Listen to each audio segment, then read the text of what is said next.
Hello বন্ধুরা, আশা করছি তোমরা ভালো আছো। তো বন্ধুরা, আমি আজকে নিয়ে এলাম ডাল দিয়ে চাল দিয়ে এখানে করলে যা হয়। তো বন্ধুরা, বুঝতে পারছো ডাল দিয়ে চাল দিয়ে এটা কি রেসিপি বানাবো, আর সেটা দেখার জন্য অপেক্ষা করো, অল্প ধৈর্য ধরে দেখো। আর এই যে আমি নিয়ে নিলাম ডাল আর চাল। এই ডালটা হলো মাসকলার ডাল।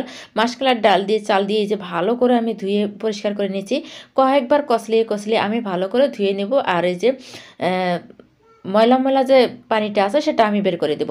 তো এখানে যে দেখতে পারছো, তো এই রেসিপিটা একবার হলে দেখে নাও, আর খুবই ভালো লাগবে। আমাদের গ্রামের মানুষগুলো খুবই খায়, আমরা তো খুবই খাই, এটা খুবই ভালো লাগে, আমার কাছে ভালো লাগে। আর ঠান্ডার দিনে তো কোনো কথাই হয় না। তো ডাল দিয়ে চাল দিয়ে ভালো করে ধুয়ে পরিষ্কার করে আমি চালগুলো নিগড়িয়ে নিয়েছি, পানি নিগড়িয়ে নিয়েছি। তারপর দিয়ে দিলাম পরিমাণ মতো নুন, তারপর দিয়ে দিলাম জিরার গুঁড়া, ধনিয়ার গুঁড়া, তারপর দিয়ে দিলাম হলুদ গুঁড়া, তারপর দিয়ে দিলাম কাঁচামরিচ, পেঁয়াজ কুচি, আদা বাটা, রসুন বাটা। তো আমি এখানে সব কিছু দিয়ে দিলাম যা যা লাগবে। তো বন্ধুরা, ভাবছো এটা কি রেসিপি বানাবো, তো অপেক্ষা করো, ধৈর্য ধরো, আর দেখতে পারবে আমি কি রেসিপি বানিয়ে নিচ্ছি। তো বন্ধুরা, আরও একটা কথা বলেন যে আমার চ্যানেলে যদি তোমরা নতুন হয়ে থাকো, একটা সুন্দর হাতের আঙ্গুল দিয়ে টুকুস করে সাবস্ক্রাইব করে দিবে, আর একটা লাইক মারিয়ে দিবে। নোটিফিকেশন ঘন্টাটা অন করে রাখবে যাতে এরকম ভিডিও তুমি সবার আগে পেয়ে যাও। তো এই যে দেখতে পাচ্ছ আমি ভালো করে মাখিয়ে নিছি। এখানে নিয়েছি একটা হাঁড়ি, আর আমি মাটির চুলায় রান্না করবো। মাটির চুলায় রান্না করলে কিন্তু এটার স্বাদ দ্বিগুণ বেড়ে যায়। মাটির চুলায় এই যে হাঁড়িটা বসিয়ে দিলাম। দেওয়ার পর আমি চালগুলো যে মেখে রেখেছিলাম সেগুলো হাঁড়িতে দিয়ে দিচ্ছি। আর দিয়ে দিচ্ছি আমি পরিমাণ মতো পানি। আমরা ভাত রাঁধতে যে পরিমাণে পানি ব্যবহার করি, ঠিক সেই পরিমাণে পানি ব্যবহার করব। আমি আধা কিলো চাল নিয়েছি, আর নিয়েছি 1 পোয়া ডাল।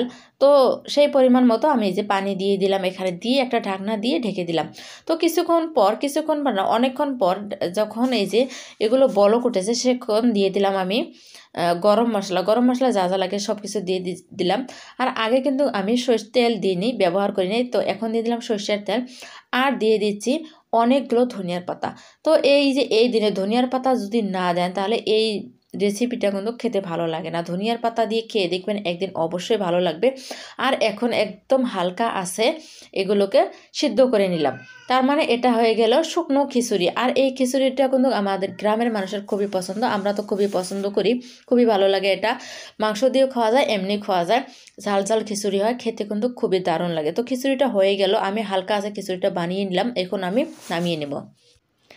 আমি এই যে খাওয়ার জন্য একটা থালের মধ্যে বেড়ে নিচ্ছি। যে দেখতে পাচ্ছ খুবই সুন্দর কালার এসেছে, কিন্তু আমি মোবাইল দিয়ে ভিডিও বানাই, ভালো করে দেখা যায় না, সেই জন্য বললাম। এই যে দেখতে পাচ্ছ আমার কাছে কিন্তু দেখতে খুবই ভালো লাগছে। আর এখন আমি খিচুড়িগুলো খাবো। আর খিচুড়িগুলো দেখতে পাচ্ছ তোমরা, খুবই ঝরঝরা খিচুড়ি হয়ে গেছে। এটা কিন্তু খেতে কিন্তু খুবই ভালো লাগে, আমার তো খুব পছন্দ এটা, এই খাবারটার। তো তোমরাও চেষ্টা করবে একদিন খাওয়ার এই ঠান্ডার দিনে। তো এই যে খিচুড়ির সাথে যদি কোনো ভর্তা না হয় বা মাংস না হয় তাহলে জমে না। এই যে এটা দেখতে পাচ্ছ, এটা লাউ পাতা বাটা। তো এই লাউ পাতা বাটা দিয়ে এই যে আমি এখন খেয়ে নিচ্ছি। তো এই যে মুখের মধ্যে দিয়ে দিলাম। ঠান্ডার দিনে যে ঠান্ডা মানে যে স্বাদ লাগে, খুবই ভালো লাগে। তো ঠিক সেরকম আমার কাছে খিচুড়িটা কিন্তু খুবই ভালো লাগছে। তো বন্ধুরা, আমি এখন খিচুড়িটা খাবো। যদি আমার এই রেসিপিটা, সহজ রেসিপিটা তোমাদের ভালো লাগে, লাইক শেয়ার কমেন্ট করে দিবে।